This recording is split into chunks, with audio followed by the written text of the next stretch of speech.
E aí, gente, beleza? E continuando com nossos novos vídeos de podcast, eu já estou aqui com um filme bem diferente. Acho que é o filme mais antigo que eu já consumi, porque mangá, como eu já consumi Joy, que é dos anos 60, mas de anime, esse daqui é o mais antigo que eu já consumi. É o seu também, cara? Porque esse daqui é dos anos 70. É o mais antigo que você consumiu?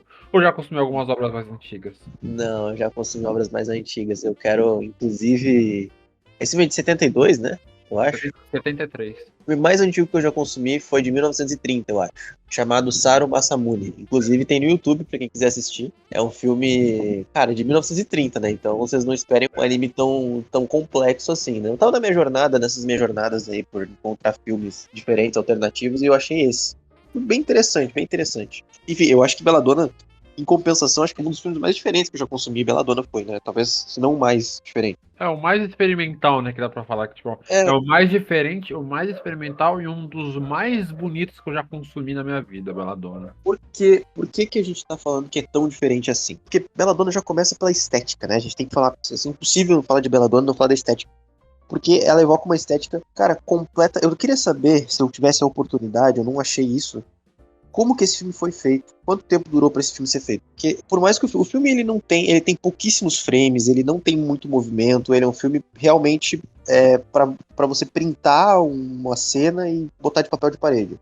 Mas ele não é um filme feito para ser dinamicamente, como eu posso dizer, não é um filme dinâmico, ele é um filme que ele serve mais como apreciação, apreciação visual, que a gente falou um pouco disso em Tenchi no Tamago também, né? O objetivo do filme é justamente ter essa apreciação visual, da artística da coisa, e é isso que te prende durante o filme. As metáforas, em compensação, achei muito claras, a maior parte delas, por causa dessa evocação estética e também desse conteúdo mais focado nessa história europeia, né, pelo contexto que o filme se passa, não parece que a gente está assistindo um anime, né? A impressão que dá é que a gente está assistindo uma animação oscarizada, feita talvez por uma outra produtora europeia, por uma produtora americana, mas não um anime como padrão, como de costume. Inclusive foi essa época dos anos 70, muitos animes eram inspirados, né, nos cartoons americanos, mas esse não é nem o caso. Esse, na verdade, é uma estética completamente distinta. A gente deu uma pesquisada, se eu não me engano, foi inspirado no Yellow Submarine, que é uma animação dos Beatles, que também surgiu mais ou menos com uma estética semelhante nessa mesma época, mas no geral o filme ele tem ele é muito único, né? Então isso faz com que a gente fique até um pouco surpreso quando vai começar a assistir, né? Você fica bem surpreso, porque ele é assim, ele é um bom filme, mas ele é muito cansativo, cara. Tipo, se você conseguir tancar ele, porque o filme é 1 hora e meia. Eu e o Tyler, a gente deu paradas ao longo do filme, porque a gente não ia tancar assistir o filme inteiro. Então a gente, tipo, deu várias paradas, porque é um filme bem diferente e muito Se experimental. você é uma pessoa que, como a gente, assim, né? Gente como a gente, tá acostumado a assistir aquelas coisas, Jujutsu Kaisen, caralho, One Piece, Bleach, e aí vai pra filmes assim, cara, toma um café, faz, sei lá, se mexe, vai no banheiro, veja no seu tempo, porque eu sei que o ideal da experiência é ser consumida completamente, né? Mas tem filmes como esse que eu acho que, assim, pelo menos pra mim, eles acabam me deixando com sono, me deixando cansado, porque é um filme que ele não é dinâmico, então ele tem muita metáfora, ele não é tão, ele não te deixa tão energético, né? Mas esse é justamente o objetivo. O objetivo do filme é justamente a apreciação, é justamente o entendimento do que está sendo dito. E como eu digo, o que ele tem de significado, ele tem de marasmo, sabe? Ele é experimental demais, ele é realmente muito experimental, o filme, né? No sentido de que a produção simplesmente chuta o balde e fala assim, cara, a gente vai fazer o que a gente quiser aqui, a gente vai exagerar na metáfora, a gente vai exagerar nos frames parados, a gente vai colocar diversos visuais representando diversas coisas diferentes na tela para que as pessoas tenham uma experiência maluca sobre o significado do que está acontecendo e a gente vai extrapolar e é isso aí, foda-se. E é exatamente isso que é feito. E funciona muito bem, artisticamente, mas é aquela coisa que eu falei, né? Não é todo mundo que vai assistir que vai falar, nossa, caramba, que interessante. Talvez você se perca no meio do filme, talvez chegue um ponto do filme que você não quer nem entender o que tá acontecendo mais porque tá cansado do que viu até agora. Ah, só quer que o filme acabe logo. Exatamente. E aí, nisso, eu fiquei com um sentimento bastante dividido, porque o significado do filme ele é maravilhoso. Artisticamente, o conteúdo que esse filme carrega, ele é muito rico. Mas, ao mesmo tempo, não, a jornada para se acompanhar não é tão divertida assim, né? Uhum. Mas acho que dá pra gente dividir esse vídeo em duas partes, né? A experiência da jornada e o significado. Acho que a gente pode começar falando do significado e falando um pouco sobre a mensagem que esse filme traz e por que a gente ficou tão dividido assim nesse ponto, porque justamente, né, o conteúdo que se tem é muito rico. Hum. O que dá pra... O que assim tu pegou assim de conteúdo, Robson, do filme? Conteúdo, ó, claramente é uma crítica à religião, né? Porque isso aqui faz uma. Porque tem no final do filme tem uma alusão à Revolução Francesa. Que foi dali que surgiu o feminismo. Porque naquela época muitas mulheres eram queimadas, bruxas, né? Porque, assim, naquela época todo mundo falava que existia magia. Só que magia não existe ou não tem como provar. Então o que acontecia? Se uma mulher ela tinha ideais diferentes, ou ela queria ter uma liberdade, naquela época não tinha, ela já era queimada como uma bruxa, igual foi como no Destino de Belladonna agora. Foi esse que eu vi. Foi uma crítica à religião mesmo. E também de que você está disposto a abandonar tudo que você tem por um poder. Foi também que eu tirei isso. Ela meio que abandonou tudo para ter um poder, mas no final, quando ela pensou que o amor dela, que seria o Jean, quis voltar a ficar com ela meio que foi traída porque o dono do feudo lá, o Sucerano, ele falou assim: você seria uma pessoa nobre. O que você quer? Eu te dou 3 acres, que acho que são várias plantações, várias coisas pra ela. Você falou: eu não quero isso, eu quero tudo. Aí o cara falou: não é possível. Ele falou: queime a bruxa. Pô, mano, isso é muito pesado porque naquela época as mulheres não tinham voz naquela época. Então por isso que o feminismo foi criado para as mulheres serem iguais aos homens, poder falar sobre política, poder ter igualdade de gênero. Aí também no final, quando o Jean pensou, ele viu e falou: putz, mano, minha amada vai ser morta. Ele morreu na frente dela, antes dela. Que final melancólico e bonito, né, velho? Assim, o que dá pra se tirar do filme, né, é que ele evoca toda essa questão da pureza que se existia nessa época, porque ou você era devoto a Deus, ou você era uma pessoa pecadora, ou você era uma pessoa impura. Não existia muito esse meio termo, né? Não existia com muitas aspas aqui, né? Muitas e muitas aspas, o agnóstico. Né? Ou você era devoto a Deus ou você era devoto ao diabo. E as bruxas eram tidas como as devotas ao diabo. Lembrando que bruxa entende-se mulheres que de alguma forma eram taxadas de impuras. E aí você pode ir longe, né? Desde mulheres que utilizavam a ciência, que na época não era tão conhecida assim, para curar doenças, enfim, curar pessoas, até mulheres que vendiam seu corpo para poder sobreviver, para poder ganhar alguma coisa em troca, como aconteceu no início do filme, né? Foi se pedido para que a Belladonna e o Jean dessem 10 vacas pro dono do feudo. E eles não tinham, porque eles eram pobres. Não, assim, eles até tinham, só que era um gado que não era bom. Era insuficiente. Eles eram, se não me engano, eles estavam numa situação de miséria, né, também. Isso. E aí a troca foi o corpo da Belladonna para o dono do feudo, justamente para que aí, claro, ela foi estuprada porque esse era isso que eles podiam dar, né? Era isso que a opção era essa, né? E aí nisso começou-se a Belladonna ficar perturbada, obviamente por conta disso. O Jean também, que é o marido dela, também ficou perturbado por conta disso. E vale salientar que esse é um tema que era extremamente comum nessa época, né? O que não torna menos pior, pelo contrário, né? Mostra só como algumas pessoas falam: nossa, eu gostaria de ter nascido no século XIX, né? Cara, era realmente uma situação muito, muito, muito tensa, porque você não tinha direitos, né? Ainda mais mulher. Uhum. Então, era uma situação bem tensa. Isso é uma coisa muito comum que acontecia, né? Se você não tivesse nada a oferecer, você era simplesmente morto. E aí, a mulher era estuprada e já era taxada de impura, né? Nenhum homem iria querer namorar com ela, porque casar com ela, enfim, né? Na época, namoro, nenhum homem gostaria de se relacionar com ela, porque ela já foi manchada, aspas, né? Manchada Imaculada, por né? Ela foi. maculada, essa é a palavra que eles utilizam, maculada. E a partir dali o negócio vai piorando, porque daí a Belladonna se sente extremamente responsável por aquilo, né? Ela sente que ela traiu o marido dela, que ela traiu quem ela realmente era, porque ela acho que era uma espécie de freira, não sei. Isso. exatamente. No começo do filme ela tinha uma roupa de freira. Não, eu não sei se era freira, porque eu sei que ela era da igreja, mas a roupa que ela usava era de freira, porque na França, nessa época que. Eu não sei que época, mas era perto da época, acho que da Revolução Francesa, ali era. Todo mundo praticamente era cristão ali. Se você fosse outra religião, você era morto ali. Então era. 1700 e bolinha aí, né? 1780, por aí.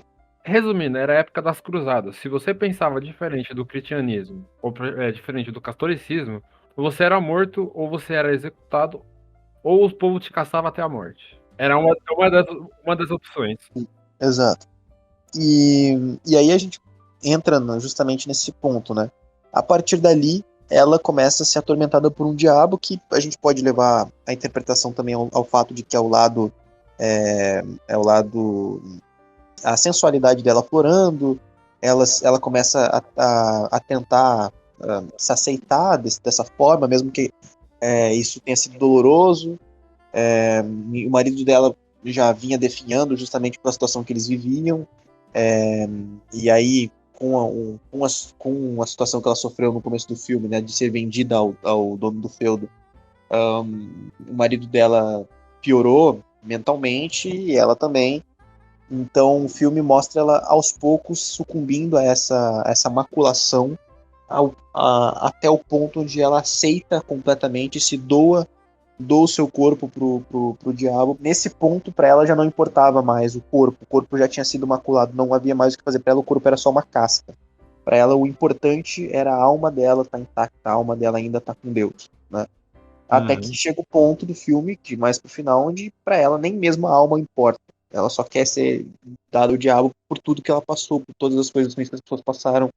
Ela entende que para ela poder salvar as outras pessoas, ela precisa se doar totalmente ao diabo, porque Deus não vai salvar ela, porque ela sempre foi devota a Deus, e aí, por consequência, aconteceram uma série de coisas ruins com ela, e nada adiantou, então, para ela já sucumbiu a isso, né? Eles levam ao pé da letra o que a igreja acreditava que aconteciam com as mulheres, né?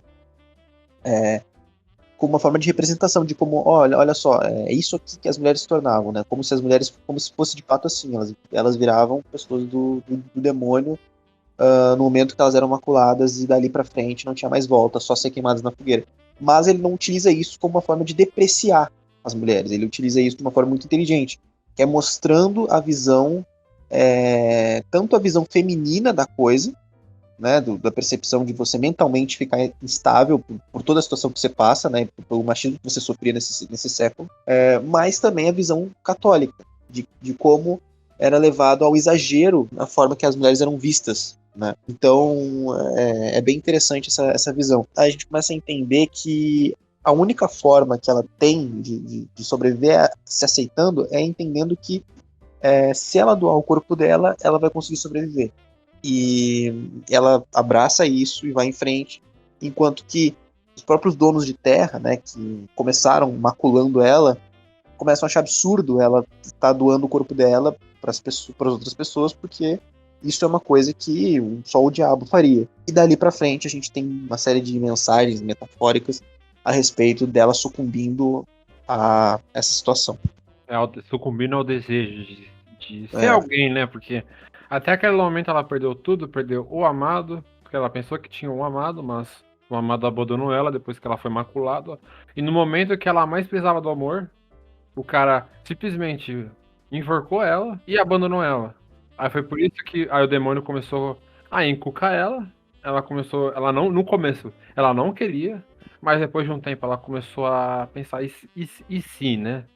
E depois de um tempo ela falou: eu vendo meu corpo, só não vendo minha alma, mas meu corpo pode levar. Aí ela foi consumida por inteiro pelo desejo. as pessoas confundem a sensualidade com sexualidade. Não sei se esses termos são corretos. Mas o que eu quero dizer com isso é que o filme, ele tem sensualidade, mas ele não utiliza isso como uma forma de prazer. Quem tá assistindo não vai, a menos que você seja um maluco, né? Mas o filme não tem um teor lascivo. O seu objetivo não é você sentir prazer assistindo. O objetivo é você entender o significado daquela sensualidade, né? Eu vejo que esse filme, falando de uma forma, assim, brincando, né? É hentai cult, digamos assim, né? É, esse é Belladonna, pra quem nunca assistiu, sempre é conhecido por ser um hentai cult. Mas na verdade o objetivo desse filme por mais que ele trate muito de temas sensuais e sexuais, ele não tem como objetivo, como pautado, você falar sobre sexo. O objetivo do filme é você falar sobre a situação da época, de você ter esse preconceito contra qualquer tipo de atitude que fosse teoricamente contra o que Deus acredita que seja certo, porque eu digo teoricamente porque, né, você se prostituir quer dizer que você vai pro inferno. Não é, isso não existe. Mas na época isso era tido como uma verdade. Então ele critica muito isso na sua adaptação. E nos anos 70, claro, isso já é. Se hoje em dia já é bastante ousado, na minha opinião, nos anos 70 eu consigo imaginar o quão isso não deve ter repercutido, né? Especialmente no Ocidente. Sim, Não sim. sei se esse filme chegou a vir pro Ocidente na época, se teve lançou em algum cinema, mas se aconteceu com certeza. Pode ter certeza que foi polêmico. Não, eu acho que naquela época não, mas a gente assistiu o filme, obviamente pirata, porque Belladonna não existe em qualquer lugar oficial. E acho que o povo mesmo conseguiu o filme em HD, aí conseguiram legendar pra todo mundo, porque esse filme é muito difícil pegar algum stream e pegar Belladonna, porque ele é muito diferente, sabe? E aí a gente pode fazer um paralelo com a Revolução Francesa, né? E o filme ele termina, né? Evocando o tema de que a Belladonna ela sucumbiu tanto à proteção que o diabo oferecia para ela, né? Que todos sucumbiram à peste negra, as cidades foram devastadas, as plantações devastadas, mas a Belladonna conseguiu superar isso por conta do contrato que ela teve com o diabo, por conta de ela ter entregado a alma e seu corpo ao diabo, que ela começou a se tornar gananciosa ao ponto de contrariar até mesmo decisões que seriam extremamente benéficas para ela, né? Como a própria oferta do feudalista, que era justamente ela ficar com uma posição quase tão alta quanto a dele. Ou acima dele também. Ou assim, mas ela queria tudo pra ela queria ser dona de tudo e todos, e ela não queria dividir isso. E, claro, obviamente, foi tratado como uma heresia, e ela foi queimada viva. E o marido dela, o Jean, já definhado mentalmente, tenta inutilmente salvar ela e acaba morrendo na frente da mulher. E antes dela ainda. Só que a Belladonna, ela se torna uma espécie de entidade para as pessoas a um determinado ponto ali, porque graças a ela ter se doado desse jeito, foi por isso que o povoado dela conseguiu sobreviver tanto. Foi por isso que aquela vila conseguiu prosperar em muitos momentos. Ela foi reconhecida por aceitar esse título de Imaculada e, ao mesmo tempo, com isso, se tornar famosa dentro da própria vila e conseguir ajudar as pessoas ali presentes. Então, no final, ela foi vista mais como um símbolo, né? Como uma espécie de guardiã, uma espécie de deusa, ou seja lá o que for. O filme até explica isso, né? Que ela já não era nem vista como um ser humano, assim, como um deus, praticamente. Claro que de forma metafórica, né? Ninguém rezava para ela, mas as pessoas acreditavam muito nela. E também, a gente não falou, mas no mundo ali, que era como na Europa, o mundo foi infestado pela peste negra, que mostra o demônio indo como uma névoa negra, dizimando ali a população da Europa. E ela virou a salvação de todo mundo ali. Como se ao mesmo tempo ela fosse responsável por salvar e responsável por levar a angústia. Isso, porque ela meio que sacrificou tudo, a população por tudo, para ela ter os poderes que ela teve. Só que com isso ela também virou a salvação. Então tem essa dualidade entre ser a salvação e a destruição ao mesmo tempo. É bem poético isso até. E aí, claro, por ela já estar sendo vista como um símbolo, né? Ela morre e nela, e aí a gente tem uma representação visual muito interessante do filme, onde o rosto dela começa a surgir nas mulheres dentro que estão vendo ela queimando na fogueira, porque o filme inclusive é falado isso, que o que acontece se você queimar viva uma bruxa que vendeu toda a sua alma para o diabo? A alma dela vai se manifestar nas outras mulheres que ali vão restar, né? Mas chega um ponto do filme que eles não veem outra alternativa a não ser queimá-la viva, e aí acontece justamente isso, essa representação como se a alma dela tivesse possuindo as outras mulheres ali. Claro que isso quer dizer o quê? Quer dizer que o espírito dela sobrevive e causa uma revolução dentro das outras mulheres que veem esse símbolo morrendo e se inspiram nela para outras coisas mais adiante. E aí o filme termina com um paralelo com a Revolução Francesa, que, para quem não sabe, foi onde o feminismo teoricamente surgiu, né? E aí a gente vai entrar numa um pouco mais de história aqui, mas se você quiser pesquisar, pode pesquisar, mas já digo que a gente não é nenhum tipo de especialista, mas se eu não me engano esse movimento começou a ter mais força ali na Revolução Francesa. No filme a Belladonna é como se ela tivesse sido um pontapé inicial para inspirar essa Revolução Francesa, para inspirar as mulheres a lutarem pelos seus direitos, até que chegar um ponto onde as mulheres conseguem finalmente ter mais espaço até na própria Câmara, né? Não sei se é Câmara o nome, mas elas começaram a ter mais poder judicial, legislativo dentro da França. Elas podem mexer com política agora. Elas começam a ter privilégios que antes elas não tinham. né? As mulheres eram tratadas com direitos tão ruins, escassos, como escravos, praticamente. Naquela época, a mulher ela literalmente pertencia ao marido e não se tinham direitos. Então, a Belladonna foi como se fosse o pontapé dessa revolução, né? Como toda revolução que vai contra um movimento conservador da época, ela era vista como, ao mesmo tempo, uma revolucionária, mas ao mesmo tempo representação do mal ali, né? Representação do diabo que causaria uma discórdia, causaria uma reviravolta negativa naquele mundo como foi. E de fato causou uma revolução negativa para a época do que se acreditava ter o certo, virando, né, de ponta cabeça tudo aquilo que se acreditava sobre inferioridade feminina, de que a mulher deveria ser submissa e tal, e acabou levando a sociedade a dar um passo adiante, né, que foi justamente reconhecer que as mulheres merecem ter os mesmos direitos dos homens e que isso tem que ser levado a sério. Então tem toda uma representação ali no meio. Por isso que muita gente fica... Eu vi gente falando, mas esse filme ele não é feminista, né? Ele é erótico, ele é desrespeitoso. Assim como eu vi gente falando, não, esse filme ele exalta justamente a luta das mulheres pela igualdade com relação aos homens nessa época antiga, nessa época de revoluções, etc.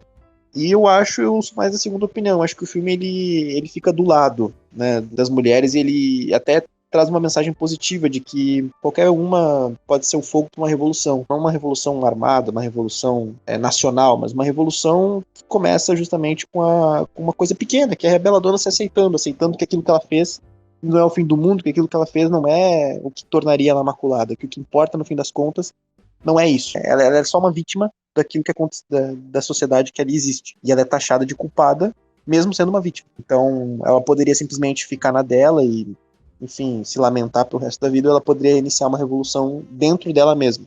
Essa revolução começou com ela, dentro de si, e foi se espalhando pelas outras pessoas, pelas outras mulheres, até o ponto onde as mulheres entenderam que a Belladonna era um símbolo e que elas deveriam lutar tanto qual como a Belladonna lutou. Daria pra ficar falando horas aqui sobre os temas que esse filme traz e evoca, mas eu acho que a ideia principal foi mantida, né?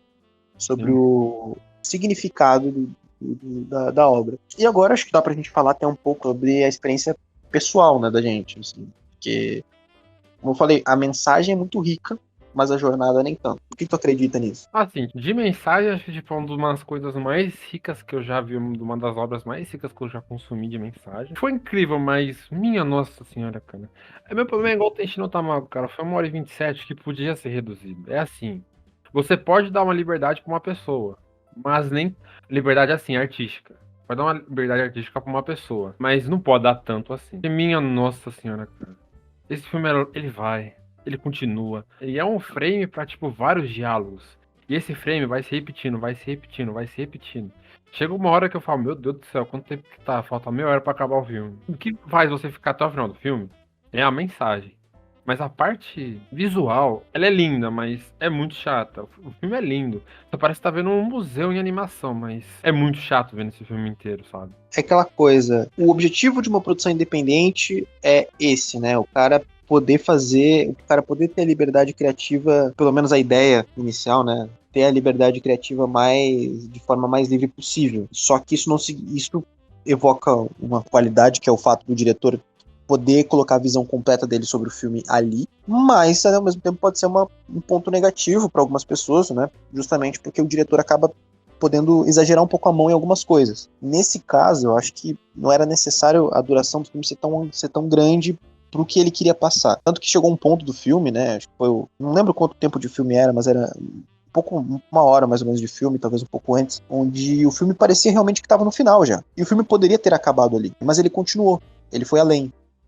Já tinha passado a mensagem, e a impressão que me deu foi que a mensagem se repetiu, só que de uma forma um pouco mais forte. Eu entendi por que ele fez isso, mas a mensagem naquele ponto já estava muito clara, já tinha sido passada, e a partir daquele momento me pareceu ser só um reforço daquilo que nós vimos.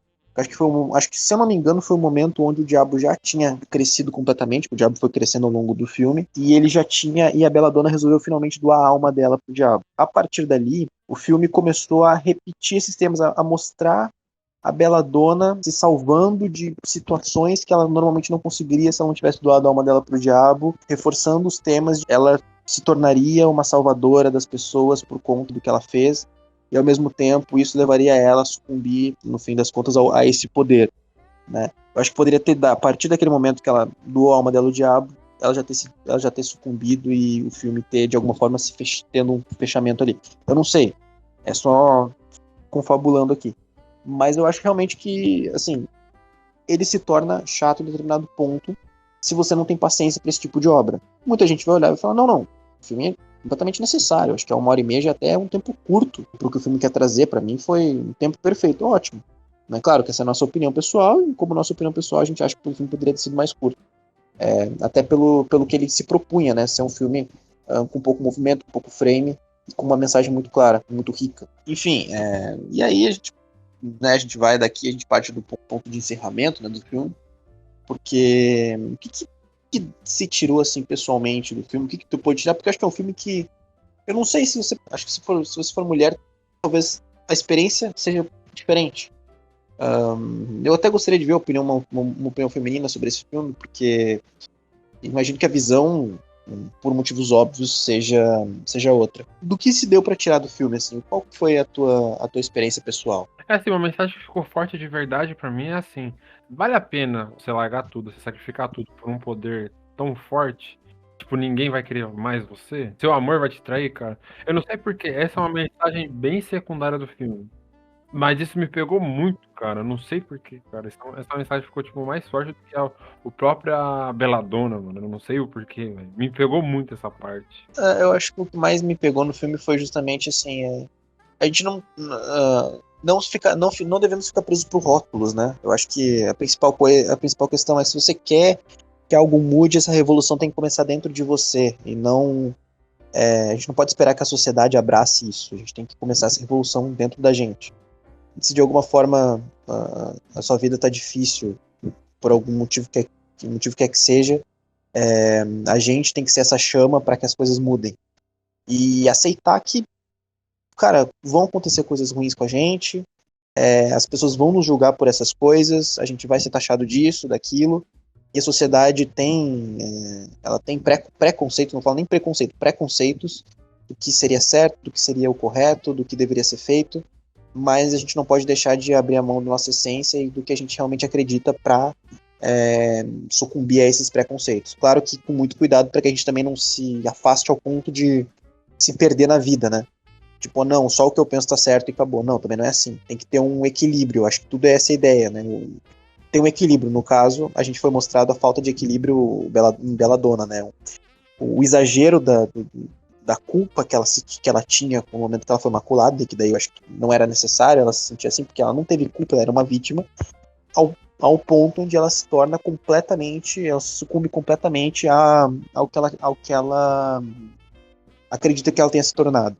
Então a gente tem que achar esse equilíbrio dentro da gente, dentro da nossa vida, e aceitar algumas coisas para que a gente consiga melhorar como ser humano dentro de nós mesmos, né? Que nós Interessante, sejamos a nossa interessante. própria revolução. Essa sua E, visão, tá? e é isso aí, né? Quero agradecer a todo mundo que assistiu aí. Acho que talvez um dos mais carregados de conteúdo que a gente fez. Talvez certos filmes aí que a gente viu que precisa ler mangá tenham mais conteúdo, mas a gente não sabe ainda. E agradeço a todo mundo que acompanhou, né? Espero que vocês tenham gostado aí dessa filosofia maluca sobre o que esse filme traz. Esse filme que a gente vai no mangá vai sair. Não vamos citar nomes, mas eu já aviso que esse filme deu uma dor de cabeça pra gente. Fica no ar aí. Deixa nos comentários que filme vocês acham que a gente tá falando. Então é isso, gente. Muito obrigado por quem assistiu. Se curtirem, deixa o like, compartilhe se puder. E se cuidem, galerinha.